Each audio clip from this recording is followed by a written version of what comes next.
નમસ્કાર દર્શક મિત્રો, કચ્છ ટીવી સમાચારમાં આપનું હાર્દિક સ્વાગત છે। આપની સાથે હું છું દેવાંશી પંડ્યા। તો દર્શક મિત્રો, જોઈએ સ્થાનિક સમાચાર।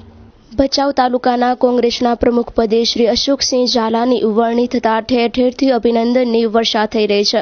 ત્યારે ગઈકાલે ભચાઉના શ્રી માળી સોની સમાજ ભચાઉ તાલુકા દ્વારા શ્રી અશોકસિંહ ઝાલાને શાલ ઉડાડીને સન્માન કરવામાં આવ્યું હતું। શ્રી ઝાલા અગાઉ ભચાઉ નગરપાલિકાના પ્રમુખ પદે પણ રહી ચૂક્યા છે। તેઓની ભચાઉ તાલુકા કોંગ્રેસના પ્રમુખ પદે વરણી થતા ઠેર ઠેરથી અભિનંદન મળી રહ્યા છે। આજરોજ ભચાઉ શ્રી માળી સોની સમાજ દ્વારા શ્રી ભચાઉ તાલુકાના પ્રમુખ શ્રી કોંગ્રેસ પ્રમુખ શ્રી અશોકસિંહ બાપુનું સન્માન કરતા અમે ખૂબ હર્ષ અને આનંદની લાગણી અનુભવી છે અને ભચાઉ શ્રી માળી સોની સમાજ ઉપસ્થિત રહેલ છે અને અમે બધા સાથે મળી અમને એમનું સન્માન કર્યું।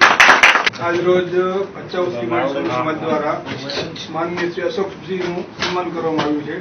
અને જે તાલુકા પ્રમુખની જે જવાબદારી એમણે સ્વીકારી છે એની હસ્તી લાગણી અનુભવી અને સોની સમાજ દ્વારા ઈશ્વરભાઈ સોની સમાજના પ્રમુખ અને આખી ટીમ દ્વારા એનું આજે સ્વાગત કરવામાં આવ્યું છે।